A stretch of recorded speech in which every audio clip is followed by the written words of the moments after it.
Hill, Jesse Jackson, Snooki, and even Moses all have one common connection. What is that common connection, you may ask? Well, if you guessed adoption, you are correct. My parents are parents to 6 children from the foster care community. One in particular is my brother Andrew. He has autism. He was born to parents that as well had mental disorders. He could not fully function or thrive.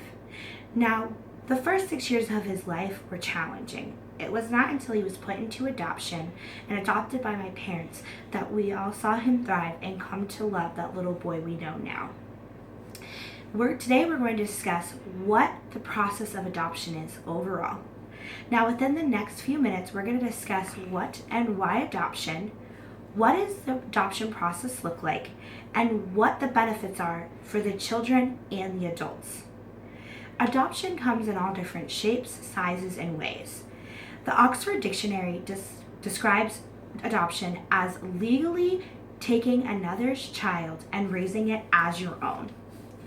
Now, there are 1.5 million U.S. children that are adopted each and every year. That makes a little over 2% of the U.S. children population. Now, Faith Hill states, I have a lot of respect for my birth mother. I know she must have loved me a lot to want to give me what she felt was better for me.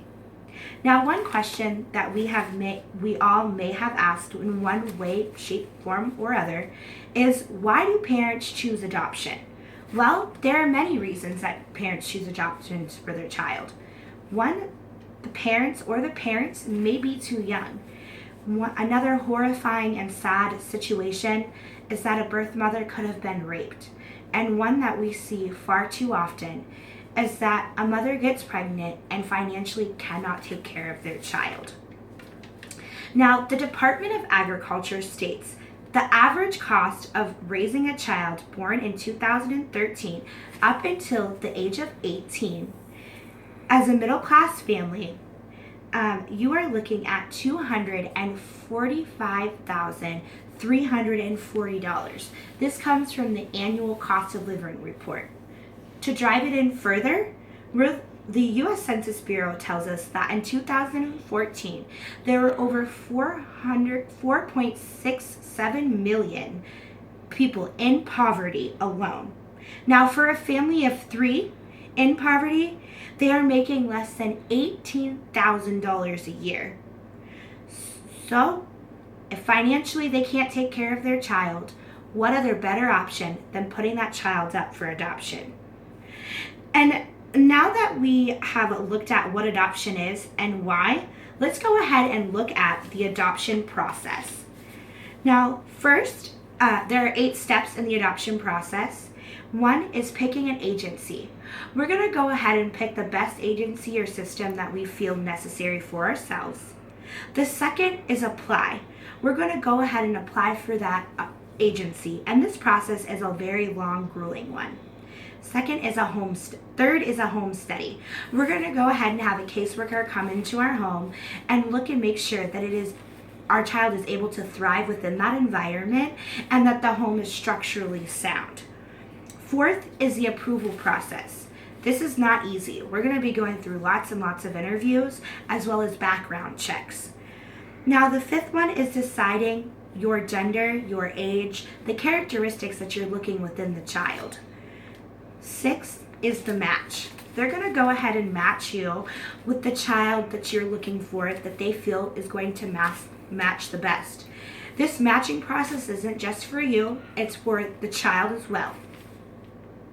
7th is that placement child. We're going to go ahead and place a child with you that we feel is the best match that you have given us. And finally, that adoption process. Legalizing an adoption is a judicial proceeding that takes about 6 months to a year after that placement child is with you. Now, most of you are asking, okay, well, what is the cost now of adoption? The cost for adoption varies on which type of adoption that you are looking for. Now, we're going to go ahead and look at the foster care system. If we adopt from there, it's normally going to be an older child, and we're looking at $0 to $1,000. Now, for a newborn voluntary adoption, we're looking at $10,000 to $25,000. And now for a newborn attorney adoption, we're going to be looking at $20,000 to $30,000 a year. Now, whether you're adopting because you have kids or you don't have kids, or you just want to expand your family, adoption benefits both the child and the parent, and there's no greater joy. Now, there are two great advantages to adopting a child. The first is a stable environment with a strong role model. And the second for that child is more opportunities.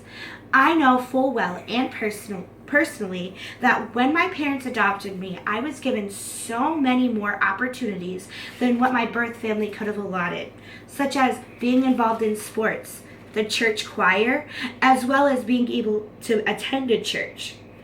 Now, like we have stated, not only does adoption benefit the child, it benefits the adult as well. This can fulfill an adult's dream. If they aren't able to have children of their own, they're able to bring in these children and love them like they're their own. And finally, they're able to build relationships with those birth parents. I've seen this personally as well with my parents, when they have been able to go and meet my siblings' birth parents and build that relationship with them and thank them for being able to allow them to raise their child. Now, today we have looked at not only the why and how of adoption, and that there are so many U.S. children that are given up for adoption every year. We have looked at the process of adoption. We looked at the starting process of finding that program or that system you're wanting to adopt from, to the final wonderful process of being able to adopt and legalizing that child as your own. And now, we looked at what the benefits are for both the child and the adult. Now, as Jesse James has said, Charlie Henry James adopted me and gave me his name, his love, his encouragement, discipline, and high sense of respect.